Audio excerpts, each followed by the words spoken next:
আসসালামু আলাইকুম everyone, good morning. সকলে কেমন আছো বন্ধুরা? আশা করি ভালোই আছো। আলহামদুলিল্লাহ আমরাও না বেশ ভালো আছি। ভালো রাখার মালিক মহান আল্লাহ তাআলা যেমন রেখেছে যা রেখেছে আলহামদুলিল্লাহ। তো চলো আমার এই ছোট্ট পরিবারকে সাথে নিয়ে তোমাদের সকলকে জানাই এত এত ভালোবাসা জানিয়ে আমার এই ব্লগটা কিন্তু আরম্ভ করলাম। আশা করি তোমরা সকলে আমার সাথেই থাকবে। তো সকালের আশেপাশে কাজগুলোকে সব তো সেরেই নিয়েছি, যেমন অনেকই বাসন ছিল সকালে, বাসনগুলো ধুলাম। বাসনগুলো ধুয়ে সকালের ব্রেকফাস্ট সেরে নিলাম। ব্রেকফাস্টে আজকে বানিয়েছিলাম পরোটা, যদিও ছিল পরোটা আর ছিল লিকার চা। তো চলো সকালের ব্রেকফাস্টটা তো সেরেই নিলাম। আর সকাল তো আমাদের মতো হাউসওয়াইফদের শুরু হয় অনেকই ব্যস্ততার মধ্যেই। সকাল থেকেই যে শুরু হলো তোড়জোড়, রান্না বাড়া, খাওয়া দাওয়া, ছেলেদেরকে স্কুলে পাঠানো, মনের মধ্যে এক একটা টেনশন থাকেই যে একটা তো কাজ হলো, এরপর কোন কাজটা করব। আমাদের কিন্তু এইরকমই মনের মধ্যে হতে থাকে, তাই না? যে একটা কাজ করার পর আর কোন কাজটা করলে আমাদের কাজটা করতে সুবিধে হয়, কাজটাও এমনকি তাড়াতাড়ি হয়ে যায়, তাই না? তো যাই হোক, এইরকমই কিন্তু মনের মধ্যে হতে থাকে। তো তার মধ্যেই কিন্তু অনেকগুলোই আজকে কাজ আছে, কাজ সেরেও নিয়েছি। দেখো এখানে কতগুলো আলু বানিয়ে নিয়েছি। আর আজকে বানাবো হচ্ছে মানে ঘুগনি বানাবো, ঘুগনি মুড়ি। তার জন্য দেখো কত মুড়ি নিয়ে এসেছে, অনেকগুলো মুড়ি নিয়ে চলে এসেছে। তো মুড়ি নিয়ে এসেছে এই কারণে, একটা বাড়িতে আমাদের কাজ আছে ওই কারণেই নিয়ে এসেছে। তো দেখো অনেকগুলো মটরও ভিজিয়ে দিয়েছিলাম কালকে, মটরগুলো ভিজিয়েছিলাম গতকালকে রাত্রে ভিজিয়েছিলাম। আর দেখো এখানে কতগুলো পেঁয়াজ নিয়ে এসেছে, পেঁয়াজগুলো 5 কেজি পেঁয়াজ নিয়েছে 100 টাকা। তো 100 টাকা বলেছিল, 90 টাকা দিয়েছি। পেঁয়াজটা আমাদের সামনে এসেছিল পেঁয়াজওয়ালা, তো পেঁয়াজওয়ালার সামনে থেকে দেখো এতগুলো পেঁয়াজ নিয়ে নিলাম 90 টাকায় 5 কেজি পেঁয়াজ। আর নিয়ে এসেছিলো আলু। আর মুড়িগুলো দেখলে যে সব ছিল, মুড়িগুলোকে সব কৌটোর মধ্যে ভরলাম। আর ওইদিকে তো রান্না বসিয়ে দিলাম, রান্না হচ্ছে একদিকে, আর একদিকে দেখো বাড়ির কাজকর্মগুলো সব সেরে নিচ্ছি। কিন্তু একা হাতের কাজ দেখবে দেরি হলেও কিন্তু কাজ কিন্তু খুব সুন্দরই কাজ হয়। মানে একটু দেরি হতে পারে, কেননা দেখো একাতেই চারিদিকে সামলাতে হয় না। ছেলে দেখো, ছেলেকে রান্না প্লাস আরও বাড়ির কাজকর্ম সব কিছুই দেখতে হয়। তো দেরি হলেও কী হবে, একলা হাতের কাজ কিন্তু খুবই পারফেক্ট কাজ হয়। তো যাই হোক চলো সব ওইগুলোকে এখন বানালাম।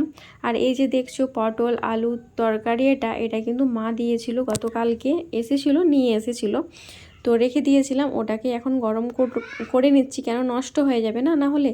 আর দেখছো আজকে কিন্তু পান্তা ভাত অনেকগুলোই রয়ে গেছে, যদিও আমরা পান্তা ভাত খাই না, কেউই খায় না আমাদের। তো কি করা যায়, আজকে তো এত ভাত রয়ে গেছে, ভাতগুলোকে তো আর নষ্টও করা যায় না।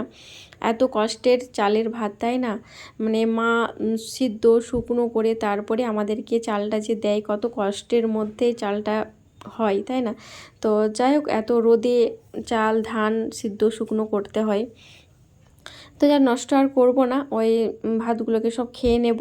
আমি যতটা পারি খাবো, তারপর দেখা যাক কী করি। আর কী করাই যাবে, ছেলেরা তো খাবেই না।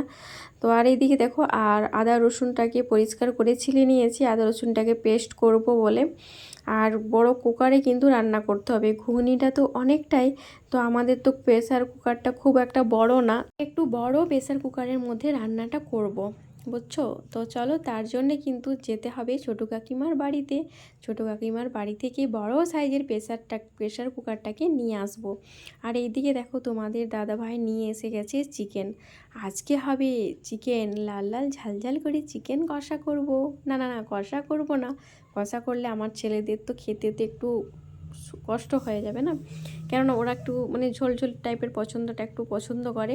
তো দেখো এখানে আলুটা একটু ভালো করে ব্রাউন কালারের করে ভাজা ভাজা করে নেব। আর এটা কিন্তু সবটাই তেল না, এতে জল দিয়েছি আলুটা ভালোভাবে সিদ্ধ হয়ে যাবে বলে। হালকা আঁচে দিয়ে আর একটু ভালো করে সিদ্ধ করে নেব, তাহলে দেবে মাংসর মধ্যে তখন আর না সিদ্ধ করলেও চলবে, তাড়াতাড়ি রান্নাটা হয়ে যাবে। তো চলো ওই দিকে তো আলুটাকে ভাজা হচ্ছে, আর এই দিকে যেসব কাজকর্ম আছে এইগুলোকেও সব সেরে নিই। তার মধ্যে দেখো আলুগুলোকে যে ভাজা হতে বসিয়েছিলাম, আলুগুলো দেখো আমার ভাজা হয়ে গেছে। এখন সব আলুগুলোকেও দেখো উঠিয়ে নিলাম। চিকেন কষার জন্য যে তেলটা দিয়েছিলাম, মানে আলুটা লাল করার পর যে তেলটা বেশি হয়েছিল না, ওই তেলের মধ্যে ফোড়নে দিয়েছিলাম গোটা এলাচ, গোটা তেজপাতা, গোটা লবঙ্গ মানে সব গোটা গরম মশলা দিয়েছিলাম। দেওয়ার পর পেঁয়াজ কুচি দিয়েছিলাম, বেশ ঝিরিঝিরি করে পেঁয়াজ বানিয়েছিলাম, পেঁয়াজ কুচিগুলোকে দিয়ে দিলাম, দিয়ে ভালো করে একটু ভাজা ভাজা করে নিলাম। তারপরে দিয়েছিলাম কিন্তু মাংসগুলোকে মানে চিকেনগুলোকে, তো চিকেনগুলোকে দিয়ে নিলাম, দিয়ে ভালো করে বেশ এপিট ওপিট ভালো করে ভাজা ভাজা করে নিয়ে আদা রসুনের পেস্ট দিয়ে দিলাম, দিয়ে আরও একটু ভাজা ভাজা করে নিলাম। তো ভাজা ভাজা করার পর দেখো যে আলুগুলোকে উঠিয়ে রেখেছিলাম না, সেই আলুগুলোকেও দিয়ে নিলাম, দিয়ে বেশ ভালো করে সবকে একসাথে কষিয়ে নেব। আর অবশ্যই কিন্তু এতে গরম জলই ব্যবহার করতে হবে। গরম জল ব্যবহার করার পরে দেখবে তরকারির টেস্টটাও ভালো আসে, আর খুব তাড়াতাড়ি কিন্তু সিদ্ধ হয়ে যায়। তো দেখো লাল লাল ঝাল ঝাল করে চিকেন কষা কেমন লাগছে, এই সময় দেখে লোভ লাগছে না? চলো ভালো করে আগে কষিয়ে নিই, তারপরে কিন্তু যতটা আমি গ্রেভি রাখবো অতটাই পরিমাণের কিন্তু জলটা দেব। তো যাই হোক ভালো করে কষিয়ে নিই, তারপরে আসছি।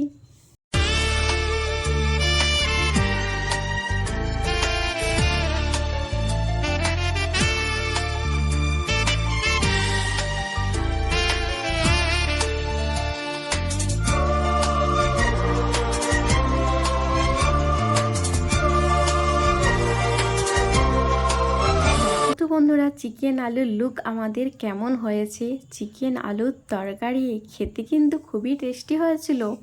ছেলেদের তো ফেভারিট, যেহেতু আলু দেওয়া আছে মানে আলু হচ্ছে আলু লাভার আমার ছেলেরা, দুই ছেলেই।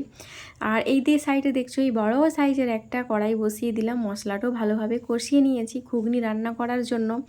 আর ছোটো কাকিমার বাড়ি থেকে বড় সাইজের প্রেসার কুকারটাকে নিয়ে এসেছিলাম, ওতে কিন্তু মটরটাকে সিদ্ধ করে নিয়েছি অলমোস্ট। সিদ্ধ করার পর দেখো তারপর ওই দিকে তো ঘুগনি রান্না হচ্ছে, আর বৃষ্টিটাও প্রচুর এসেছে।